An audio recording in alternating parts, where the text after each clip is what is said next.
한국은 역시 다르다. 중국을 뿌리치고 한국을 선택한 결과 최빈국에서 세계 3위를 차지하고 있는 나라가 있습니다. 한국만이 알려줄 수 있는 히든 카드가 큰 힘이 되었다고 하는데요. 새마을 운동에서 금 모으기를 거쳐 현재 대한민국이 있기까지 국민들의 엄청난 노력이 뒷받침되었습니다. 어떤 비법으로 세계 3위에 오를 수 있었는지 바로 알아보겠습니다. 채널 멤버십 가입으로 감동 필름을 응원해주세요. 저는 끄엉 반민입니다. 지금 하노이 국제 컨벤션 센터 연단 뒤에서 손을 떨며 서 있어요. 아세안 경제포럼 특별 세션이 시작되기 5분 전이었죠. 앞에는 500명이 넘는 청중이 앉아 있었습니다. 각국 정부 관계자들과 기업 CEO들 그리고 언론인들까지 모두 저를 바라보고 있더군요. 제 발표 제목은 베트남 제조업 30년 파트너십이 만든 기적이었어요. 하지만 정작 중요한 건 제목이 아니라 제가 어떤 선택을 했는지 그리고 그 선택이 어떤 결과를 가져왔는지였습니다. 사회자가 제 소개를 하고 있었어요. 베트남 최대 전자부품 제조업체 VK 테크놀로지 회장과 연간 매출 12억 달러 그리고 직원 수 3만 5천 명. 숫자로는 화려해 보이지만 여기까지 오는 길이 얼마나 험했는지는 아무도 모르죠. 30년 전만 해도 저는 하이폰 공단의 작은 조립 공장 하나도 제대로 운영하지 못하던 청년이었거든요. 자금도 없고 기술도 없고 경험도 없던 그때를 생각하면 지금도 가슴이 두근거립니다. 연단 옆에서 기다리고 있는데 갑자기 누군가 다가왔어요. 중국인 같아 보이는 50대 남성이었죠. 명함을 건네며 말하더군요. 끄엉 회장님. 저는 상하이 글로벌 인베스트먼트의 리 부사장입니다. 발표 후에 잠깐 시간을 내주시면 좋은 제안을 드리고 싶어요. 그의 명함을 받아들면서 순간 온몸에 소름이 돋았습니다. 30년 전 그 악몽이 다시 떠올랐거든요. 1994년 여름 베트남 북부 하이퐁 공단에서 처음 중국 투자자들을 만났을 때의 그 기억이 말이에요. 당시에도 그들은 똑같은 말을 했었습니다. 좋은 제안을 드리고 싶다고요. 하지만 그 제안의 끝이 어떠했는지 저는 너무나 잘 알고 있었어요. 리 부사장이 계속 말했습니다. 우리는 베트남 시장에 50억 달러를 투자할 계획이에요. 끄엉 회장님 같은 분과 파트너십을 맺는다면 1년 안에 매출을 3배로 늘릴 수 있을 겁니다. 똑같은 패턴이었어요. 거액의 투자 금액을 먼저 제시하고 빠른 성장을 약속하는 건 말이죠. 30년 전 제가 거의 넘어갈 뻔했던 그 달콤한 유혹과 완전히 동일했습니다. 제 머릿속에는 1994년 8월의 그 더운 날이 생생하게 떠올랐어요. 하이퐁 공단 임시 사무실에서 첫 번째 중국 투자자와 만났던 그날 말입니다. 왕이라는 그 사람도 지금 이리 부사장과 똑같은 말을 했었거든요. 1년 안에 매출 10배, 5년 안에 동남아 최대 업체로 만들어주겠다고요. 그때 저는 정말 간절했었습니다. 베트남 전쟁 후 경제 개방 정책이 시작되면서 외국인 투자가 몰려들고 있었지만 정작 저처럼 현지 젊은 사업가들은 자금도 기술도 없어서 발만 동동 구르고 있었거든요. 저는 차갑게 대답했어요. 죄송하지만 관심 없습니다. 리 부사장이 놀란 표정을 지으며 물었어요. 아직 자세한 조건도 안 들어보시고 그러시면요. 50억 달러라는 건 농담이 아니에요. 저는 명함을 돌려주며 말했죠. 들어볼 필요 없어요. 30년 전에도 똑같은 말을 들었거든요. 그리고 그 결과가 어땠는지도 잘 알고 있고요. 리 부사장이 당황하며 뒤로 물러났습니다. 그 순간 제 마음속에는 30년 전 그 쓰라린 경험과 함께 다른 기억도 떠올랐어요. 1995년 봄 한국에서 온 박 과장과 김 대리를 처음 만났던 그날의 기억 말입니다. 그들은 중국인들과는 완전히 달랐거든요. 거창한 약속부터 하는 게 아니라 작은 것부터 차근차근 함께 해보자고 했었어요. 그 차이를 몸소 경험했기에 지금도 선택의 기준이 명확했습니다. 사회자가 제 이름을 불렀어요. 이제 끄엉 반민 회장님의 발표를 듣겠습니다. 박수가 터져나왔고 저는 천천히 연단으로 걸어갔습니다. 마이크 앞에 서자 갑자기 머릿속에 30년 전 그날이 선명하게 떠올랐어요. 1994년 8월 17일 하이퐁 공단의 제 임시 사무실은 찜통이었어요. 에어컨은 고장난 지 한 달이 넘었는데 고칠 돈이 없었거든요. 제가 운영하던 VK전자조립은 직원 12명짜리 소규모 업체였습니다. 주로 라디오 부품이나 간단한 전자제품을 조립하는 일을 했죠. 그나마도 주문이 들쭉날쭉해서 한 달에 15일 정도밖에 가동하지 못했어요. 그날 아침 제 책상에는 독촉장 3통이 놓여 있었습니다. 부품 공급업체에서 보낸 거였죠. 총 1만 2천 달러를 2주 안에 갚지 않으면 거래를 중단하겠다는 내용이었어요. 당시 베트남 평균 월급이 $50 정도였으니까 저에게는 천문학적인 금액이었습니다. 직원들 월급도 2달째 밀려 있었거든요. 그들의 눈치를 보는 게 너무 괴로웠어요. 특히 레타인이라는 20대 여직원이 있었는데 시골에서 올라와 혼자 생활하는 아이였어요. 그 애가 점심도 제대로 못 먹고 다니는 모습을 보면 가슴이 찢어질 것 같았죠. 오전 9시쯤 갑자기 공장 문이 열렸어요. 양복을 차려입은 중국인 2명이 들어왔습니다. 한 명은 왕 사장이라고 자기소개를 했고 다른 한 명은 통역이었어요. 왕 사장이 공장을 둘러보더니 만족스럽다는 표정을 지었습니다. 위치도 좋고 직원들도 성실해 보인다고 하더군요. 하지만 저는 속으로 웃음이 나왔어요. 이 낡은 건물에 고장난 기계들을 보고도 만족스럽다니 분명히 다른 속셈이 있을 거라고 생각했거든요. 왕 사장이 본격적인 이야기를 꺼냈습니다. 끄엉 사장님, 우리가 조사해보니 베트남은 정말 잠재력이 큰 시장이에요. 특히 전자부품 조립 분야는 앞으로 10년간 연평균 30% 이상 성장할 것으로 예상됩니다. 그는 서류 가방에서 두꺼운 보고서를 꺼내 보여줬어요. 중국어와 영어로 작성된 시장 분석 보고서였는데 정말 전문적으로 보였거든요. 숫자도 구체적이었고 그래프도 화려했어요. 그런데 이상했습니다. 왜 중국 사람이 베트남 시장에 이렇게 관심이 많을까요? 왕 사장이 계속 설명했어요. 우리 회사는 상하이에 본사를 둔 동아시아 일렉트로닉스입니다. 자본금 $5천만, 직원 3,000명 규모의 중견기업이죠. 베트남 진출을 위해 현지 파트너를 찾고 있었는데 끄엉 사장님의 회사가 딱 우리 기준에 맞더군요. 저는 내심 의아했어요. 직원 12명짜리 영세업체가 무슨 기준에 맞는다는 건지 이해할 수 없었거든요. 하지만 워낙 절박한 상황이어서 일단 들어보기로 했습니다. 왕 사장의 제안은 정말 매력적이었어요. 1차로 $50만 투자해서 공장을 확장하고 최신 설비를 도입한다. 2차로 추가 $100만 투입해 직원을 300명까지 늘린다. 3년 내에 연매출 $500만 달성하고 5년 후에는 동남아 최대 전자부품 조립업체로 키워준다는 내용이었죠. 저는 귀를 의심했어요. 지금 당장 $12,000도 구하지 못해서 전전긍긍하고 있는데 $150만 거액을 투자하겠다니요. 왕 사장이 말을 이었습니다. 물론 조건이 있어요. 합작 투자 형태로 진행하되 중국 측이 51% 지분을 가져가고 끄엉 사장님이 49%를 갖는 겁니다. 경영권은 당연히 저희가 가져가고요. 순간 뭔가 이상하다는 생각이 들었어요. 투자는 그들이 하는데 지분까지 더 가져간다는 게 말이 되나 싶었거든요. 하지만 왕 사장의 설명을 들어보니 나름 논리적이었어요. 자금과 기술은 중국에서 제공하고 현지 사정과 노동력은 베트남에서 담당한다는 역할 분담이었죠. 제가 망설이자 왕 사장이 다른 카드를 꺼냈습니다. 참고로 말씀드리면 저희는 이미 베트남 정부와 협의를 마쳤어요. 외국인 투자법에 따라 세금 혜택도 받을 수 있고 부지 임대료도 50% 할인받기로 했습니다. 정말이냐고 물었더니 서류를 보여주더군요. 베트남 정부 공식 문서처럼 보이는 종이들이었는데 도장도 찍혀 있고 서명도 있었어요. 왕 사장이 결정적인 한마디를 던졌습니다. 끄엉 사장님, 기회는 지금뿐이에요. 다음 달부터 다른 파트너를 찾을 계획이거든요. 하지만 가능하면 끄엉 사장님과 함께 하고 싶어요. 지금까지 보니까 정말 믿을 만한 분 같더라고요. 그 순간 저는 정말 고민에 빠졌습니다. 한편으로는 너무 좋은 기회 같았거든요. 지금 당장의 자금난도 해결되고 꿈꾸던 대규모 공장도 가질 수 있었으니까요. 하지만 다른 한편으로는 뭔가 석연치 않았어요. 왜 이런 좋은 조건을 제시하는지, 정말 믿을 만한 사람들인지 확신이 서지 않았거든요.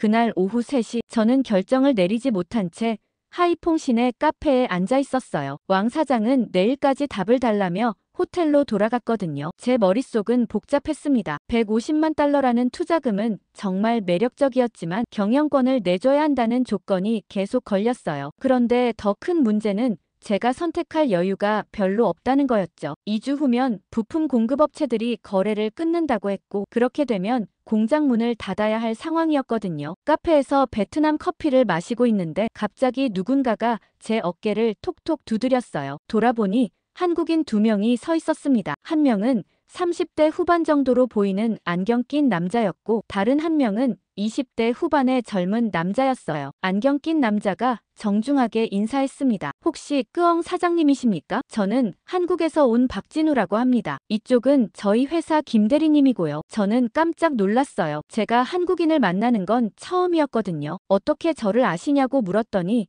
하이퐁 상공회의소에서 소개받았다고 하더군요. 전자부품 조립업체를 운영한다고 들었다면서요. 박진우 과장이 자리에 앉으며 말했어요. 사실 저희도 베트남 시장 진출을 검토하고 있어서 현지 업체들을 알아보던 중이었습니다. 끄엉 사장님 회사에 대해 좋은 얘기를 많이 들었어요. 저는 웃음이 나왔습니다. 직원 12명짜리 영세업체에 대해 무슨 좋은 얘기를 들었다는 건지 궁금했거든요. 상공회의소에서 뭐라고 했냐고 물어봤더니 김대리가 대답했어요. 규모는 작지만 품질 관리를 정말 꼼꼼히 한다고 들었습니다. 그리고 직원들과의 관계도 좋고 납기도 잘 지킨다고 하더군요. 정말 뜻밖이었어요. 저는 그냥 당연한 일을 했을 뿐인데 그게 평가받을 줄은 몰랐거든요. 박 과장이 진지한 표정으로 말했습니다. 끄엉 사장님, 솔직히 말씀드리면 저희 회사도 어려운 상황이에요. 한국 내수 시장이 포화 상태라서 새로운 돌파구를 찾아야 하거든요. 베트남이 그 답이 될 수 있을 것 같아서 왔습니다. 저는 속으로 안도했어요. 적어도 이 사람들은 처음부터 거창한 약속을 하지는 않더군요. 오히려 자신들의 어려움을 솔직하게 털어놓고 있었거든요. 김대리가 말했어요. 저희가 생각하는 협력 방식은 이런 겁니다. 일단 작은 프로젝트부터 시작해서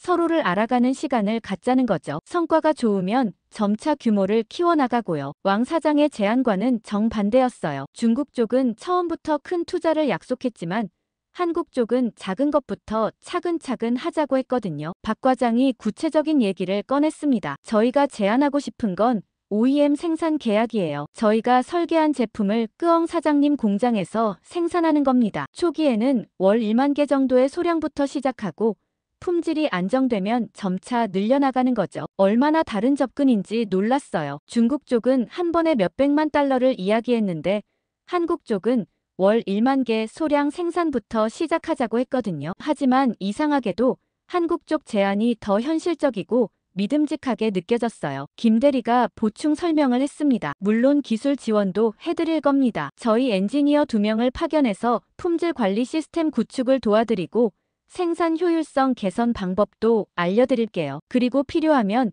끄엉 사장님 직원들을 한국으로 초청해서 연수도 받게 해드립니다. 정말 의외였어요. 투자금 얘기는 하나도 안 하고 오히려 기술과 노하우를 가르쳐 주겠다고 하는 거였거든요. 박 과장이 마지막으로 말했어요. 다만 한 가지 조건이 있어요. 품질 기준은 정말 까다롭게 적용할 겁니다. 한국 시장에서 통용되는 수준이어야 하거든요. 불량률 1% 이하를 유지해야 하고 납기도 절대 어기면 안 돼요. 저는 오히려 그 조건이 마음에 들었어요. 품질에 대한 자신감은 있었거든요. 그동안 작은 규모나마 꼼꼼하게 관리해온 경험이 있었으니까요. 갑자기 박 과장이 시계를 보며 말했습니다. 아, 벌써 이 시간이 됐네요. 오늘은 이만 돌아가야겠어요. 내일 끄엉 사장님 공장을 직접 보러 가도 될까요? 오전 9시 정도에 방문하겠습니다. 그들이 떠나고 나서 저는 한참 생각에 잠겼어요. 같은 하루에 중국 투자자와 한국 기업을 만났는데 접근 방식이 이렇게 다를 수가 있나 싶었거든요. 중국 쪽은 큰 그림을 그리며 달콤한 미래를 약속했고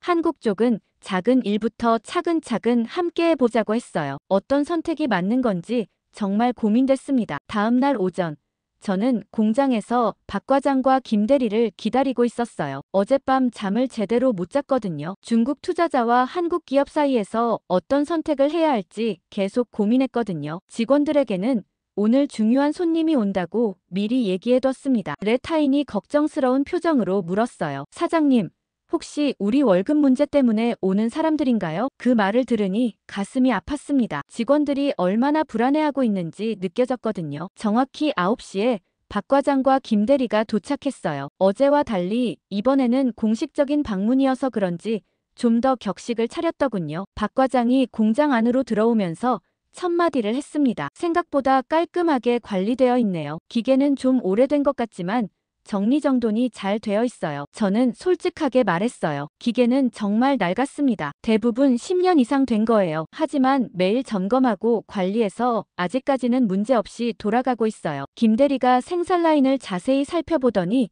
놀란 표정을 지었습니다. 이 정도 장비로 어떻게 이런 품질이 나올 수가 있죠? 어제 샘플을 봤는데 정말 깔끔하더라고요. 저는 자랑스러웠어요. 비록 장비는 낡았지만 직원들의 손재주와 세심함만큼은 자신 있었거든요. 레타인을 비롯한 여직원들이 작업하는 모습을 보여줬는데 정말 집중해서 일하고 있었어요. 박 과장이 직원들과 직접 대화를 나눠보고 싶다고 했습니다. 레타인에게 통역을 부탁해서 간단한 대화를 나눴어요. 얼마나 오래 일했는지, 어떤 부분이 어려운지, 품질 관리는 어떻게 하는지 등등을 물어봤거든요. 레타인이 성실하게 대답하는 모습을 보며 박 과장의 표정이 점점 밝아졌어요. 김 대리가 제게 속삭였습니다. 직원들 태도가 정말 좋네요. 성실하고 적극적이에요. 한국에서도 이런 자세로 일하는 사람 찾기 힘든데요. 그 말을 들으니 정말 뿌듯했어요. 비록 월급을 제때 주지 못하고 있지만 직원들이 여전히 최선을 다해주고 있었거든요. 박 과장이 품질 검사 과정을 자세히 보고 싶다고 했습니다. 저희는 모든 제품을 육안으로 검사했어요. 불량품이 나오면 즉시 원인을 찾아서 재작업하거나 폐기했거든요. 간단한 방식이지만 효과적이었어요. 김 대리가 감탄했어요. 이런 꼼꼼함이면 저희 품질 기준도 충분히 맞출 수 있을 것 같네요. 한국 고객들은 정말 까다로운데 이 정도면 문제 없을 거예요. 공장 투어를 마치고 사무실에서 구체적인 얘기를 나눴습니다. 박 과장이 계약서 초안을 꺼내 보여줬어요. 중국 쪽과는 완전히 다른 내용이었거든요. 먼저 1개월간 시범 생산을 해서 서로의 능력을 확인해 보자는 거였어요. 월 1만 개 생산, 개당 단가 1.2달러, 불량률 1% 이하 유지가 조건이었습니다. 만약 시범 생산이 성공하면 3개월 계약으로 확대하고 그 다음에는 1년 계약으로 늘려간다는 계획이었어요. 정말 단계적이고 신중한 접근이었거든요. 제가 가장 감동받은 부분은 기술 지원 조항이었어요. 한국에서 엔지니어 2명을 파견해서 3개월간 상주하며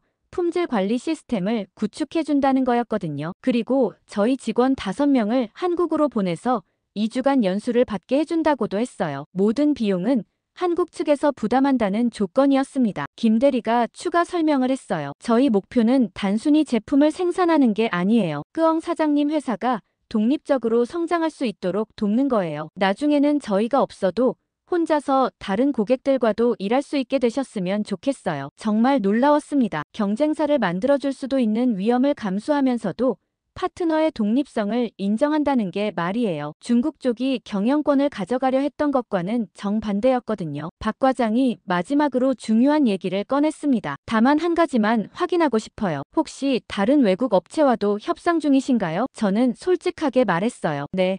어제 중국 업체에서 제안을 받았습니다. 150만 달러 투자를 약속했어요. 박 과장과 김 대리가 서로 눈을 마주쳤습니다. 그들의 표정이 갑자기 심각해졌어요. 박 과장이 조심스럽게 물었습니다. 혹시 그 회사 이름이 뭐라고 하던가요? 동아시아 일렉트로닉스라고 했는데요. 왜 그러세요? 김 대리가 한숨을 쉬며 말했어요. 끄엉 사장님, 그 회사 조심하세요. 저희가 조사해본 바로는 문제가 좀 있는 업체예요. 갑자기 궁금해졌어요. 어떤 문제냐고 물었더니 박 과장이 심각한 표정으로 대답했습니다. 작년에 인도네시아에서 똑같은 방식으로 현지 업체와 합작 계약을 맺었어요. 처음 6개월간은 약속대로 투자금을 지급했는데 그 다음부터는 핑계를 대며 투자를 중단했거든요. 결국 현지 업체는 파산하고 말았어요. 온몸에 소름이 돋았습니다. 어제 왕 사장이 그렇게 확신에 찬 표정으로 얘기했는데 그게 다 거짓말이었다는 뜻인가요? 김 대리가 고개를 끄덕이며 더 자세한 이야기를 들려줬어요. 인도네시아 자카르타에서 일어난 일이었는데 현지 전자부품 업체인 PT, 인도텍과 동아시아 일렉트로닉스가 합작 계약을 맺었대요. 처음 6개월간은 정말 약속대로 진행됐다고 하더군요. 투자금도 들어오고 설비도 확장하고 직원도 늘렸다는 거예요. 현지 언론에서도 성공적인 한중 협력 사례라고 대서특필했을 정도였다고 했습니다. 하지만 문제는 그 다음부터 시작됐어요. 7개월째부터 갑자기 투자금 지급이 늦어지기 시작했대요. 처음에는 중국 본사 사정 때문에 일시적으로 지연된다고 했다는 거죠. 그런데 한 달, 2달이 지나도 돈이 들어오지 않았어요. 현지 업체에서 항의하면 온갖 핑계를 댔다고 하더군요. 중국 정부의 해외 투자 규제가 강화됐다. 환율 변동으로 손실이 발생했다. 현지 생산 품질이 기준에 미달한다는 식으로 말이에요. 박 과장이 말을 이었습니다. 가장 교묘한 부분은 계약서 조항이었어요. 중국 측이 투자를 중단할 수 있는 조건들이 아주 애매하게 적혀 있었다는 거죠. 품질 기준 미달, 시장 상황 변화, 불가항력적 상황 등등 해석하기 나름인 조항들로 가득했다고 해요. 법적으로 대응하려고 해도 명확한 근거를 찾기 어려웠다는 거죠. 김 대리가 더 충격적인 사실을 알려줬어요. 결국 PT인도텍은 8개월 만에 파산하고 말았대요. 확장한 설비 비용과 늘어난 직원들, 급여를 감당할 수 없었거든요. 현지 대표였던 수토모 씨는 개인 보증까지 서서 은행 대출을 받았는데 그것마저 갚지 못하게 되면서 개인 파산까지 하게 됐다고 하더군요. 저는 소름이 끼쳤어요. 어제 왕 사장이 보여준 그 화려한 보고서와 정부 승인 서류들이 모두 가짜일 수도 있다는 생각이 들었거든요. 박 과장에게 물어봤습니다. 그럼 그 서류들도 다 위조된 건가요? 박 과장이 고개를 저었어요. 서류 자체는 진짜일 수도 있어요. 하지만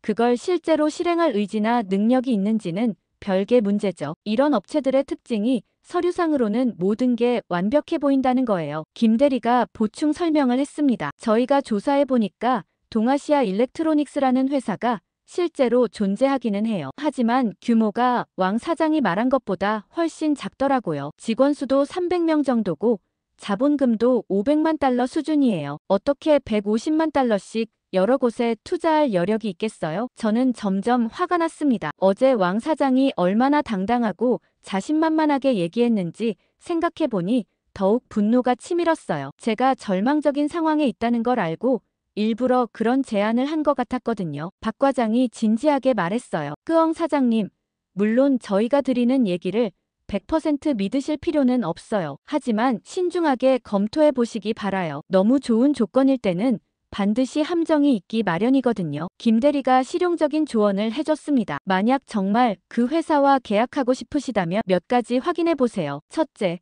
투자금을 한꺼번에 받지 말고 단계별로 받으세요. 둘째, 중국 본사를 직접 방문해서 실제 규모를 확인해 보세요. 셋째, 다른 해외 투자 사례들을 자세히 조사해 보시고요. 저는 그제서야 정신이 번쩍 들었어요. 어제 왕 사장이 얼마나 교묘하게 접근했는지 깨달았거든요. 제가 자금난에 시달리고 있다는 걸 미리 파악하고 그에 맞춰서 달콤한 제안을 한 거였어요. 그리고 내일까지 답을 달라고 재촉한 것도 충분히 검토할 시간을 주지 않으려는 의도였던 거죠. 박 과장이 말했습니다. 저희는 끄엉 사장님을 설득하려는 게 아니에요. 다만 올바른 정보를 바탕으로 현명한 선택을 하셨으면 할 뿐이에요. 저희 제안도 충분히 검토해 보시고 정말 도움이 될 것 같으면 그때 결정하세요. 김 대리가 덧붙였어요. 참고로 저희는 급하지 않아요. 끄엉 사장님이 충분히 고민할 시간을 드릴게요. 좋은 파트너십은 서두른다고 만들어지는 게 아니거든요. 그 말을 듣고 저는 두 접근 방식의 차이를 명확하게 깨달았어요. 중국 쪽은 빠른 결정을 재촉했지만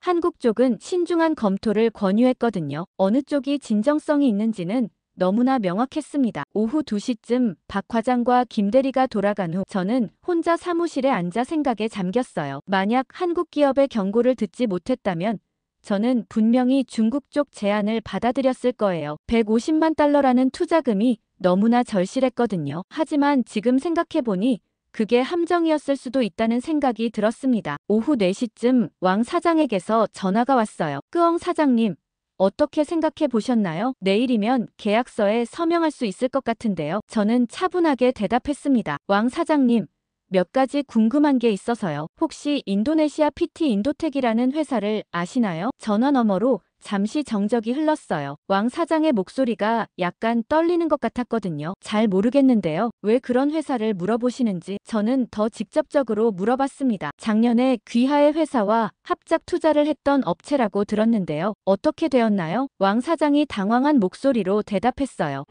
그 프로젝트 말씀이시군요. 현지 업체의 품질 관리가 저희 기준에 맞지 않아서 중단하게 됐습니다. 불가피한 선택이었어요. 저는 더 추궁했습니다. 그럼 투자금은 다 회수하셨나요? 현지 업체가 파산했다고 들었는데요. 왕 사장의 목소리가 점점 불안해졌어요. 끄엉 사장님, 그런 루머에 너무 신경 쓰지 마세요. 비즈니스에는 성공도 있고 실패도 있는 법이에요. 중요한 건 저희가 끄엉 사장님과는 성공적인 파트너십을 만들어가겠다는 의지예요. 저는 확신했습니다. 이 사람은 거짓말을 하고 있었어요. 목소리도 떨리고 변명도 앞뒤가 맞지 않았거든요. 왕 사장님, 죄송하지만 저희는 다른 방향으로 가기로 결정했습니다. 더 이상 논의할 필요는 없을 것 같아요. 왕 사장이 다급하게 말했어요. 잠깐요. 끄엉 사장님, 혹시 다른 조건이 필요하시면 협의할 수 있어요. 투자 금액도 더 늘릴 수 있고요. 저는 단호하게 말했습니다. 아니요. 결정은 바뀌지 않을 거예요. 전화를 끊고 나서 저는 안도의 한숨을 쉬었어요. 위험한 선택을 하지 않아서 정말 다행이라는 생각이 들었거든요. 다음 날 오전 10시. 저는 박 과장에게 전화를 걸었어요. 어제 중국 업체와의 통화 후 밤새 고민했는데 결론은 명확했습니다. 한국 기업과 함께 가고 싶다고 말씀드렸더니 박 과장이 정말 기뻐하더군요. 끄엉 사장님, 정말 현명한 선택이에요. 후회하지 않으실 거예요. 하지만 저는 한 가지 솔직하게 털어놨어요. 박 과장님, 사실 저희 회사 상황이 정말 어려워요. 부품 공급업체에 12,000달러를 갚아야 하는데 돈이 없어서요. 2주 안에 해결하지 못하면 공장 문을 닫아야 할 상황이에요. 박 과장이 잠시 침묵하더니 말했어요. 알겠습니다. 저희가 도와드릴 수 있는 방법을 찾아보겠어요. 오늘 오후에 다시 연락드릴게요. 오후 3시쯤 박 과장에게서 전화가 왔어요. 끄엉 사장님, 본사와 협의한 결과 선불금을 지급하기로 했습니다. 첫 달 생산분에 대한 대금을 미리 드릴게요. 12,000달러면 충분하겠죠? 정말 감격스러웠어요. 중국 업체는 150만 달러를 약속했지만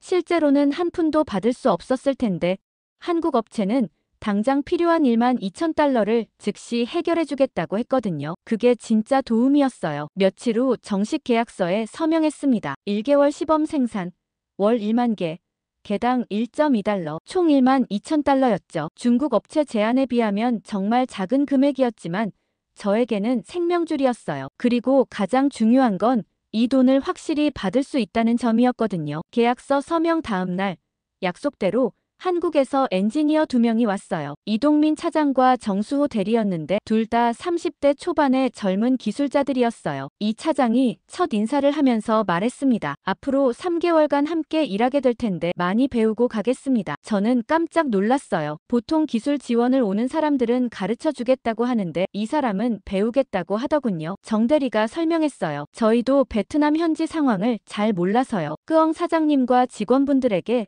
배울 게 많을 거예요. 서로 도우며 함께 성장하는 게 목표입니다. 첫 주는 정말 힘들었어요. 한국 기준의 품질 관리 시스템을 도입하는 과정이었는데 기존 방식과는 완전히 달랐거든요. 이동민 차장이 매일 아침 7시 30분에 출근해서 품질 점검부터 시작했어요. 제품 하나하나를 자세히 살펴보며 문제점을 지적했는데 처음에는 직원들이 좀 위축되더라고요. 레타인이 걱정스러운 표정으로 저에게 말했어요. 사장님, 한국 분들 기준이 너무 높은 것 같아요. 이렇게 까다롭게 하면 생산량이 너무 떨어져요. 저도 같은 걱정이 있었어요. 불량률을 1% 이하로 맞추려면 기존보다 3배나 오래 걸렸거든요. 하지만 이동민 차장이 차근차근 설명해줬어요. 처음에는 시간이 오래 걸려도 괜찮아요. 익숙해지면 자연스럽게 빨라질 거예요. 그리고 품질이 좋으면 결국 더 많은 주문을 받을 수 있어요. 정수호 대리는 생산 공정 개선에 집중했어요. 작업대 배치부터 시작해서 부품 보관 방법, 검사 순서까지 하나씩 개선해 나갔거든요. 처음에는 왜 이렇게 복잡하게 하느냐고 생각했는데 실제로 해보니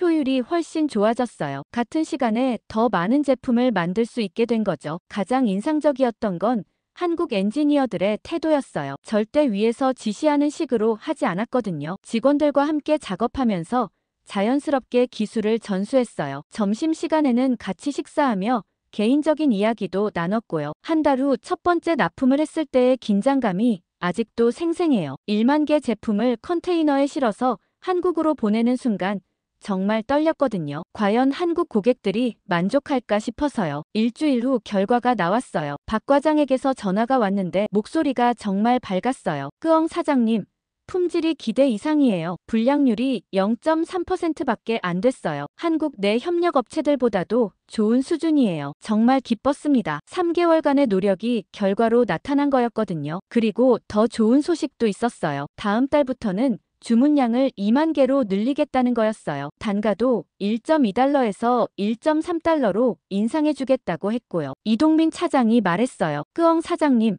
이제 시작이에요. 품질이 안정되면 더 큰 주문도 들어올 거예요. 저희 고객사들 사이에서 소문이 나기 시작했거든요. 정수호 대리도 격려해줬습니다. 직원분들이 정말 빨리 배워요. 한국에서도 이렇게 빨리 적응하는 경우는 드물어요. 앞으로가 더 기대됩니다. 그 순간 저는 깨달았어요. 중국 업체의 150만 달러 투자보다 한국 업체의 기술 전수가 훨씬 가치 있는 일이었다는 걸 말이에요. 돈은 언젠가 떨어지지만 기술과 노하우는 영원히 제 것이 되거든요. 3개월이 지나자 공장 분위기가 완전히 바뀌었어요. 직원들의 표정부터 달랐어요. 예전에는 그냥 시키는 대로 일했다면 이제는 스스로 품질을 체크하고 개선 방안을 제안하기 시작했거든요. 레타인이 어느 날 저에게 말했어요. 사장님, 이제 정말 자신감이 생겨요. 우리가 만든 제품이 한국에서도 인정받는다니까 너무 뿌듯해요. 그 말을 들으며 저도 뿌듯했습니다. 직원들이 단순히 일을 하는 게 아니라 자부심을 갖고 일하기 시작한 거였거든요. 4개월째부터는 정말 놀라운 변화가 일어나기 시작했어요. 박 과장에게서 전화가 온 건 1995년 12월 어느 추운 월요일 아침이었습니다. 끄엉 사장님, 큰 기회가 왔어요. 저희 본사에서 새로운 프로젝트를 검토 중인데 베트남 생산기지 확대를 고려하고 있어요. 끄엉 사장님 공장이 최우선 후보예요. 저는 놀라서 물어봤어요. 어떤 프로젝트인가요? 박 과장이 흥분된 목소리로 설명했습니다. 일본 도시바에서 베트남산 전자부품 대량 주문이 들어왔어요. 월 10만 개씩 2년간 계약이에요. 총 240만 개.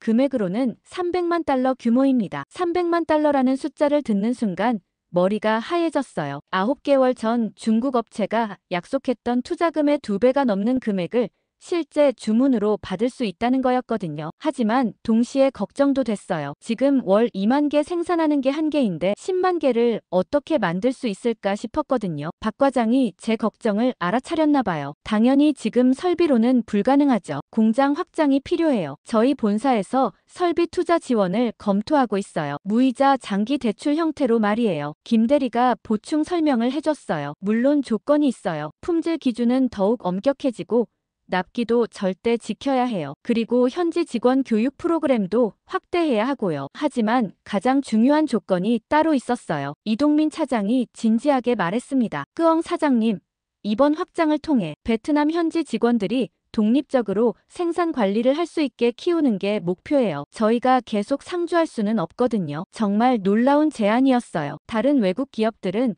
핵심 기술을 절대 넘겨주지 않으려 하는데 한국 기업은 오히려 베트남 직원들이 독립할 수 있도록 돕겠다고 했거든요. 그 주 금요일 한국 본사에서 임원 3명이 베트남에 왔어요. 제조 담당 상무, 해외 사업 이사, 그리고 기술 담당 부장이었는데 공식적인 현지 실사를 위한 방문이었어요. 상무님이 공장을 둘러보며 직원들과 직접 대화를 나눴는데 레타인의 답변을 듣고 깜짝 놀라더군요. 품질 관리에 대한 이해도가 한국 직원들 수준이라고 하면서요. 해외 사업 이사가 저에게 물어봤습니다. 끄엉 사장님, 만약 이 프로젝트가 성공하면 다음 단계는 뭘 생각하고 계세요? 저는 솔직하게 대답했어요. 사실 아직 그런 큰 그림은 못 그려봤어요. 지금까지는 한 달 버티는 게 목표였거든요. 상무님이 웃으며 말했습니다. 그런 솔직함이 좋아요. 큰 그림은 저희가 함께 그려나가면 되니까요. 중요한 건 현재에 충실하면서도 미래를 준비하는 거예요. 기술 담당 부장이 구체적인 계획을 설명해줬어요. 1단계로 공장 면적을 3배로 확장하고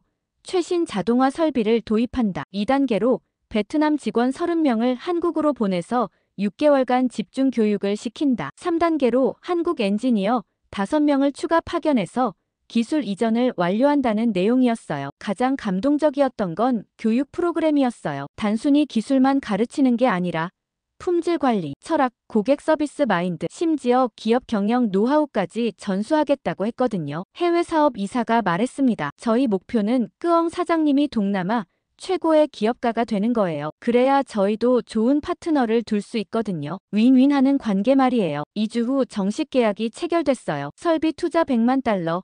무이자 5년 분할 상환, 월 10만 개 2년간 생산 계약. 서명하는 순간 손이 떨렸어요. 1년 전만 해도 파산 직전이었는데 이제는 300만 달러 규모의 계약을 체결하고 있다니 믿기지 않았거든요. 공장 확장 공사는 3개월 만에 완료됐어요. 한국에서 온 건축감리단이 베트남 현지 업체들과 협력해서 진행했는데 정말 효율적이었어요. 기존 건물 옆에 새 건물을 세우고 생산 라인도 완전히 재배치했거든요. 새 건물에는 에어컨도 설치하고 휴게실과 식당도 만들었어요. 직원들이 쾌적한 환경에서 일할 수 있게 된 거죠. 레타인이 새 공장을 보고 감탄했어요. 사장님, 정말 꿈만 같아요. 1년 전만 해도 에어컨 고장난 건물에서 일했는데 이제는 이런 좋은 환경에서 일할 수 있다니요. 직원 수도 12명에서 120명으로 늘었어요. 새로 뽑은 직원들을 교육시키는 일이 큰 과제였는데 기존 직원들이 선배 역할을 해줬어요. 레타인이 팀장이 되어서 신입 직원 30명을 맡았는데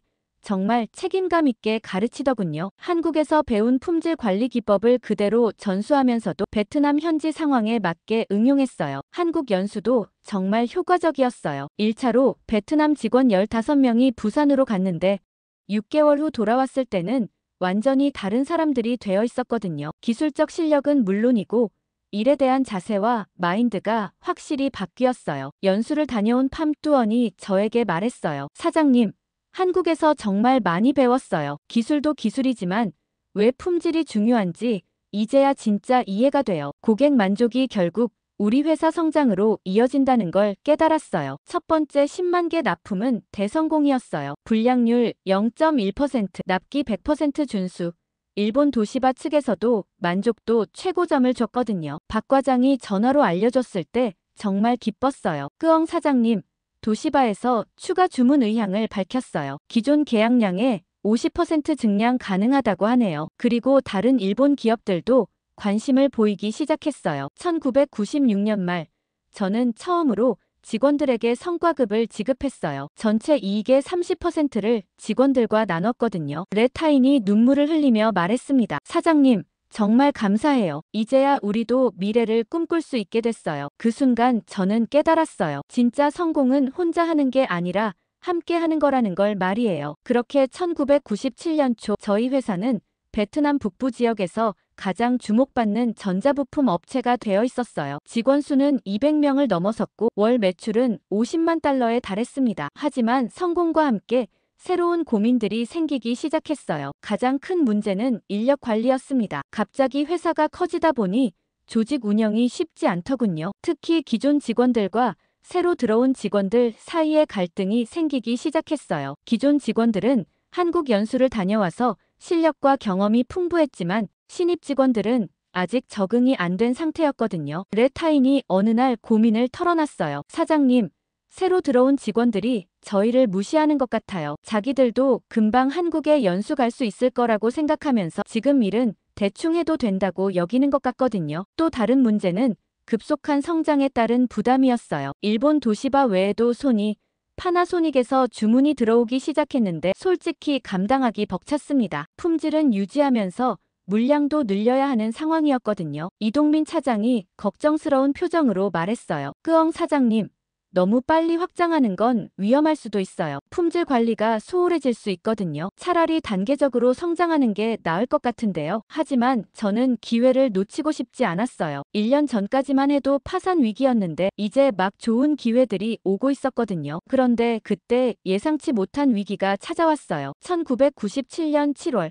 아시아 금융위기가 시작된 거였어요. 태국 바트화가 폭락하면서 동남아시아 전체 경제가 흔들리기 시작했습니다. 처음에는 베트남에는 큰 영향이 없을 거라고 생각했어요. 하지만 8월부터 주문량이 급격히 줄어들기 시작했어요. 일본 기업들이 해외 발주를 줄이기 시작한 거였거든요. 박 과장에게서 온 전화는 충격적이었어요. 끄엉 사장님, 안타깝지만 다음 분기 주문량을 30% 줄여야 할 것 같아요. 일본 본사에서 전체적으로 생산량을 축소하기로 결정했거든요. 월 10만 개에서 7만 개로 줄어든다는 얘기였어요. 매출로 따지면 월 9만 달러 감소였습니다. 직원 200명의 급여를 감당하기에는 부족한 금액이었어요. 더 큰 문제는 다른 일본 기업들도 비슷한 상황이라는 거였어요. 소니에서는 아예 신규 주문을 중단한다고 통보해왔고 파나소닉도 기존 계약량의 50%만 유지하겠다고 했거든요. 갑자기 찾아온 위기 앞에서 저는 정말 당황했어요. 어떻게 대응해야 할지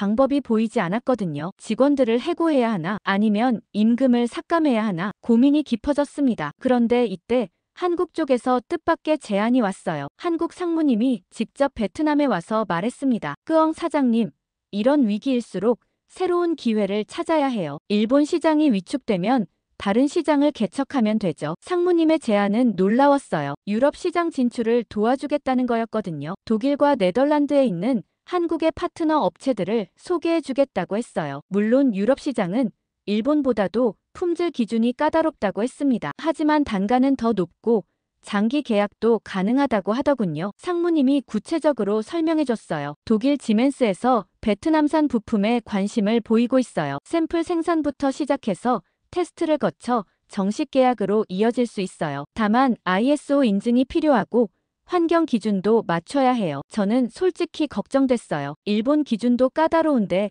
유럽은 얼마나 더 까다로울까 싶었거든요. 하지만 달리 선택의 여지가 없었어요. 금융위기 상황에서는 새로운 돌파구를 찾는 수밖에 없었거든요. ISO 인증 준비는 정말 힘들었어요. 서류 작업부터 시작해서 생산 공정 전체를 재점검해야 했거든요. 한국에서 컨설턴트 2명이 와서 도와줬는데 6개월간 정말 혹독한 과정이었어요. 레타인이 ISO 담당 팀장을 맡았는데 밤늦게까지 서류 정리하는 모습을 보며 정말 고마웠어요. 사장님, 힘들어도 해내야죠. 우리가 지금까지 잘 해왔잖아요. 직원들의 헌신 덕분에 드디어 ISO 인증을 받았어요. 베트남 북부에서는 처음이었거든요. 인증서를 받던 날 정말 감격스러웠어요. 그리고 4월에 독일 지멘스에서 첫 주문이 들어왔습니다. 시범 생산 5,000개.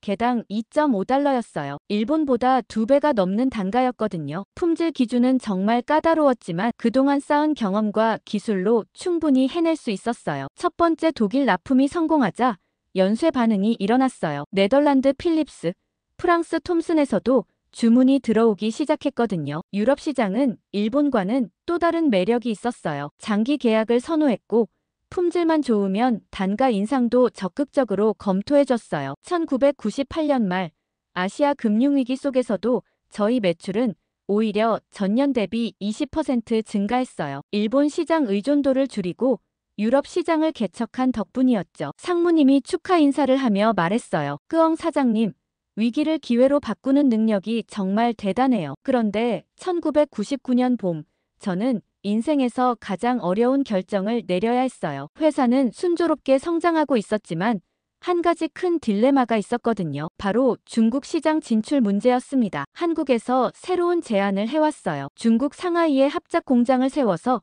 중국 내수 시장을 공략하자는 거였죠. 하지만 문제는 그 파트너가 3년 전 저를 속이려 했던 그 동아시아 일렉트로닉스였다는 점이었어요. 박 과장이 난처한 표정으로 설명했습니다. 끄엉 사장님, 사실 저희도 고민이 많았어요. 하지만 중국 시장에 들어가려면 현지 파트너가 필요하고 동아시아 일렉트로닉스가 그나마 가장 나은 선택지예요. 물론 예전 일이 있어서 껄끄럽긴 하지만요. 저는 단호하게 거절했어요. 절대 안 됩니다. 그 사람들을 믿을 수 없어요. 3년 전 인도네시아에서 벌인 일을 잊을 수 없거든요. 하지만 박 과장이 계속 설득했어요. 그때와는 상황이 달라요. 이번에는 저희가 주도권을 쥐고 있고 계약 조건도 훨씬 까다롭게 만들 예정이에요. 그리고 중국 시장은 정말 크거든요. 놓치기에는 너무 아까운 기회예요. 며칠 후 한국 상무님이 직접 베트남에 왔어요. 그리고 정말 놀라운 소식을 전해줬습니다. 끄엉 사장님, 사실 동아시아 일렉트로닉스 측에서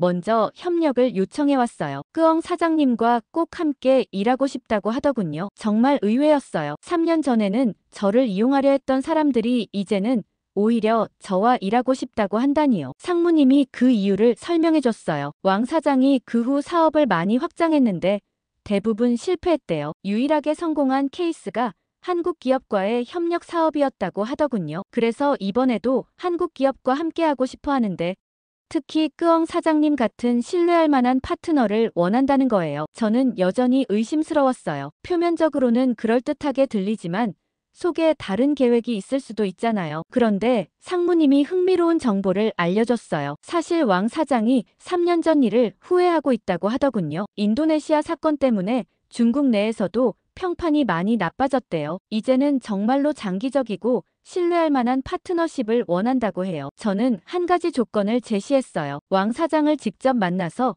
3년 전 일에 대한 사과부터 받겠다는 거였죠. 그리고 이번 계약에서는 모든 결정권을 저희 쪽에서 갖겠다고 했어요. 일주일 후 왕 사장이 하이퐁으로 왔어요. 3년 전보다 많이 늙어 보였고 예전에 그 자신만만한 모습은 찾아볼 수 없었어요. 대신 조심스럽고 겸손한 태도였거든요. 첫 마디부터 사과였어요. 끄엉 사장님, 3년 전 일에 대해 정말 죄송합니다. 제가 너무 성급했고 욕심도 많았어요. 인도네시아 일도 정말 후회하고 있어요. 그 때문에 많은 사람들이 피해를 봤거든요. 저는 차갑게 물어봤어요. 그럼 이번에는 다르다는 보장이 있나요? 어떻게 믿어야 할까요? 왕 사장이 진지한 표정으로 대답했습니다. 말로는 부족하죠. 그래서 구체적인 보장책을 준비했어요. 첫째, 투자금 전액을 한국은행에 에스크로로 맡기겠어요. 계약 조건을 위반하면 즉시 끄엉 사장님께 넘어가도록요. 둘째, 경영권은 완전히 끄엉 사장님이 갖는 걸로 하겠어요. 저희는 단순 투자자 역할만 하겠습니다. 정말 파격적인 조건이었어요. 3년 전에는 경영권을 가져가려 했던 사람이 이번에는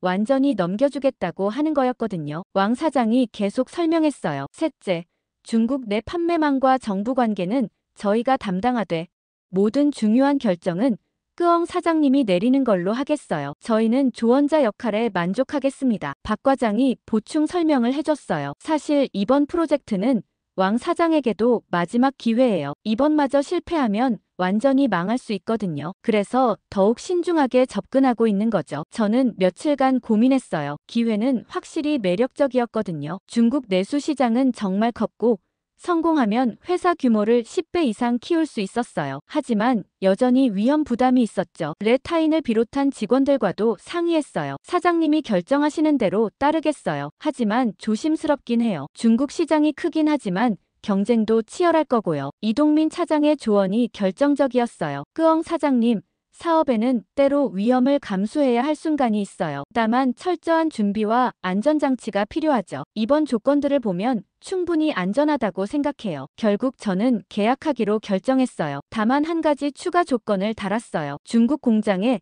베트남 직원 10명을 파견해서 핵심 관리직을 맡기겠다는 거였죠. 중국 현지 직원들만으로는 저희 품질 기준을 맞추기 어려울 거라고 생각했거든요. 1999년 9월 상하이에서 정식 계약서에 서명했어요. 투자 규모 500만 달러, 베트남 70%, 중국 30% 지분, 생산 목표 연간 1천만 개. 서명하면서도 긴장됐지만 동시에 기대도 컸어요. 이번 프로젝트가 성공하면 정말 동남아시아 최대 전자부품 업체가 될 수 있을 것 같았거든요. 그렇게 2000년 3월 상하이 공장이 본격 가동을 시작한 지 6개월이 지났을 때였어요. 처음 3개월은 정말 순조로웠습니다. 베트남에서 파견한 50명의 관리진들이 중국 현지 직원 300명을 체계적으로 훈련시켰고 생산량도 계획대로 늘어나고 있었어요. 레타인이 상하이 공장 총관리자로 파견되어서 정말 훌륭하게 일하고 있었거든요. 매주 보고받는 생산 현황도 만족스러웠어요. 9월 50만 개 생산, 불량률 0.2%, 중국 내 5개 대기업과 공급 계약 체결, 모든 지표가 녹색 신호였습니다. 왕 사장도 예전과는 완전히 다른 모습이었어요. 매달 베트남을 방문해서 진행 상황을 보고하고 제가 내린 결정들을 성실하게 따랐거든요. 3년 전에 그 오만한 태도는 찾아볼 수 없었어요. 그런데 4월 둘째 주 목요일, 갑자기 이상한 일이 벌어지기 시작했어요. 상하이에서 레타인에게 전화가 안 되는 거였어요. 처음에는 단순한 통신장애라고 생각했는데 하루 종일 연결이 안 됐거든요. 다른 베트남 직원들에게도 연락을 시도했지만 모두 마찬가지였어요. 금요일 아침, 왕 사장에게 전화해서 상황을 물어봤습니다. 무슨 일인지 베트남 직원들과 연락이 안 되는데요. 공장에 무슨 문제라도 생긴 건가요? 왕 사장의 대답이 이상했어요. 아, 그거요? 어제부터 공장 내부 통신 시스템을 업그레이드하고 있어서 외부 연결이 차단됐어요. 곧 복구될 거예요. 하지만 뭔가 석연치 않았어요. 미리 알려주지도 않고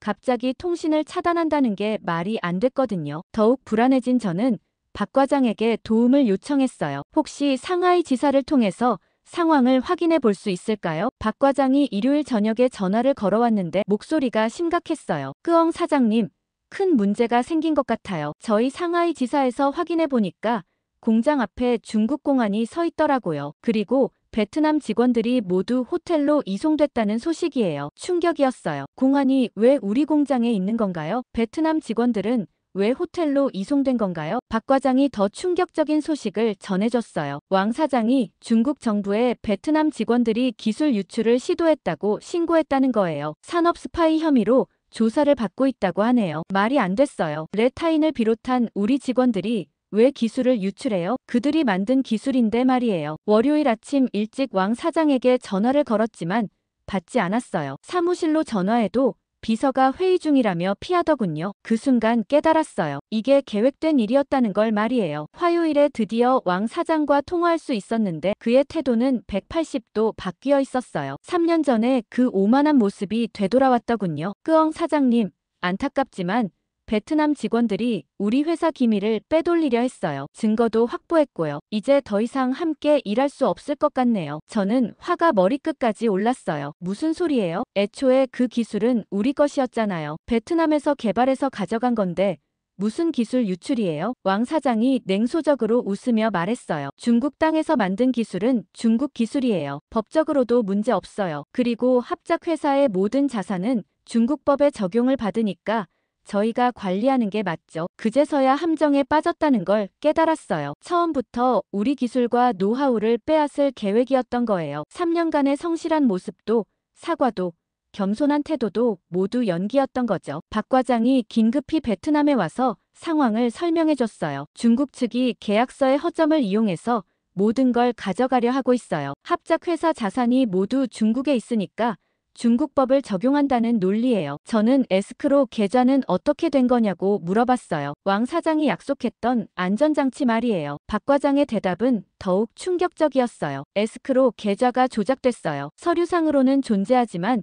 실제로는 왕 사장이 통제할 수 있는 계좌였던 거예요. 한국은행이라고 했지만 사실은 중국계 은행의 한국 지점이었고요. 완전히 당한 거였어요. 가장 걱정되는 건 베트남 직원들이었어요. 레타인을 비롯한 50명이 중국에서 어떤 대우를 받고 있을지 알 수 없었거든요. 박 과장이 노력해서 상하이 지사를 통해 상황을 확인해봤는데 그들은 여권을 압수당한 채 호텔에 감금되어 있었어요. 기술 유출 혐의로 조사를 받는다는 명목이었지만 사실상 인질이나 다름없었죠. 수요일 밤 레타인에게서 간신히 전화가 왔어요. 목소리가 떨리고 있었어요. 사장님, 정말 죄송해요. 저희가 너무 순진했어요. 중국 사람들이 저희를 이용만 하려 했던 거였어요. 지금 여권도 빼앗기고 호텔에서 나갈 수도 없어요. 그 전화를 받으며 저는 정말 화가 났어요. 제 잘못된 판단 때문에 직원들이 고생하고 있었거든요. 3년 전 인도네시아 사건을 알면서도 왜 그들을 믿었을까 후회됐어요. 목요일 아침 왕 사장에게서 마지막 통화가 왔어요. 그의 제안은 정말 뻔뻔했어요. 끄엉 사장님도 합리적으로 생각해보세요. 베트남 직원들을 석방하는 대신 기술 사용권을 저희에게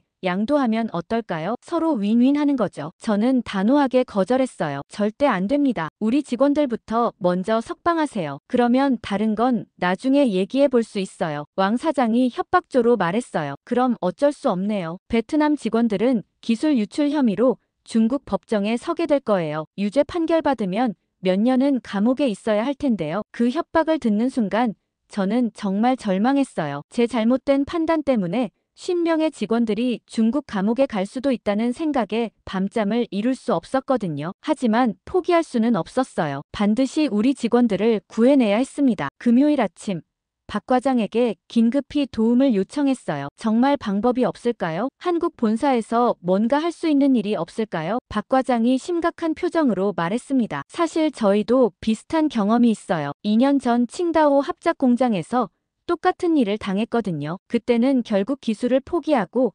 직원들만 구해냈어요. 하지만 이번에는 다른 방법을 써볼까 해요. 그 다른 방법이 뭔지 물어봤더니 박 과장이 조심스럽게 말했어요. 베트남 정부에 정식으로 도움을 요청하는 거예요. 이건 단순한 기업 분쟁이 아니라 국민 보호 문제거든요. 베트남 외교부에서 나서면 중국 측도 함부로 할 수 없을 거예요. 저는 즉시 하노이로 향했어요. 외교부 경제협력국 팜 국장을 만나 상황을 설명했는데 그분이 정말 적극적으로 나서주더군요. 이건 명백한 베트남 국민에 대한 부당한 대우예요. 즉시 중국 측에 강력 항의하겠습니다. 그리고 우리 상하이 총영사관을 통해서 직원들 안전 확보에 나서겠어요. 월요일부터 외교전이 시작됐어요. 베트남 외교부가 중국 외교부에 공식 항의서를 보냈고 상하이 총영사관에서는 직원들 면회를 요구했거든요. 중국 측이 처음에는 내정 간섭이라며 거부했지만 베트남 정부가 계속 압박하자 점점 태도가 바뀌기 시작했어요. 화요일 오후